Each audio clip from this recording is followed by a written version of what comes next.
Market sells off yesterday on news of more rate hikes and bad economic data. What you need to know is coming up before the bell.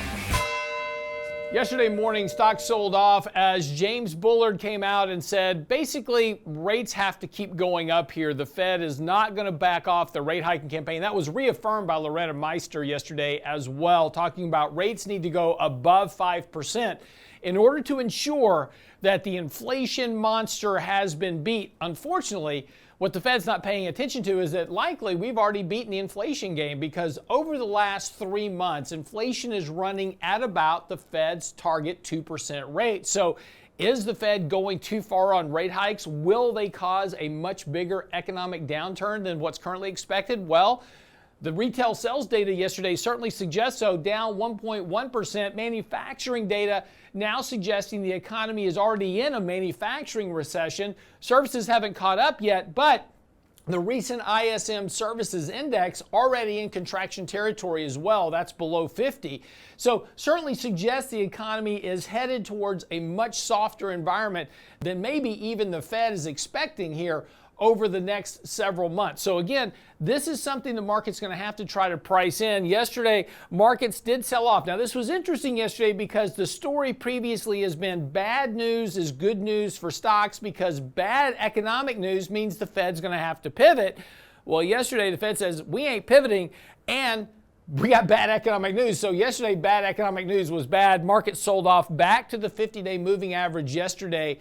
This morning, futures are pointing lower, suggesting we're going to come down and try to retest this crossover of the 20 and 100-day moving average. So we have some decent support here right below the 50-day moving average. Markets did get overbought here short term, so a bit of a correction after this rally isn't really all that surprising. What'll be important is that markets continue to try to hold this kind of rising support line that we have right now. Again, we'll see if that happens today. Markets are going to open lower this morning. How we finish today will be very important, and more importantly, how we finish the week. The markets need to hold up above this support level that we have going on in the markets. If not, we're going to have bigger challenges on our hands. But again, right now, it's just a one-day sell-off, so don't read too much into this right now. The important part is, though, pay attention to what the Fed is saying, because they're continuing to hike rates at a time where there's much more recessionary information coming to light in terms of economic data.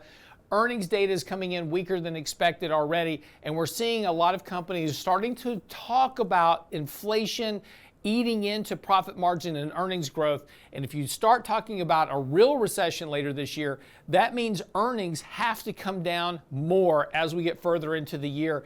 As earnings come from what? They come from retail sales, they come from personal consumption expenditures. That's where sales come from that translate into earnings.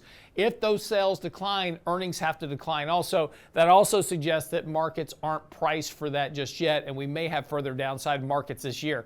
But we'll keep a watch on this for you. Again, this is going to be a year of the audible. What's working this week may not work next week, so we're going to have to be making changes on the fly. But we'll keep you up to date right here before the bell. Yes, that's good. Leave it alone. Just doesn't flow as well. It flowed perfectly. We're going to keep you up to date right here on Before the Bell. Leave it alone.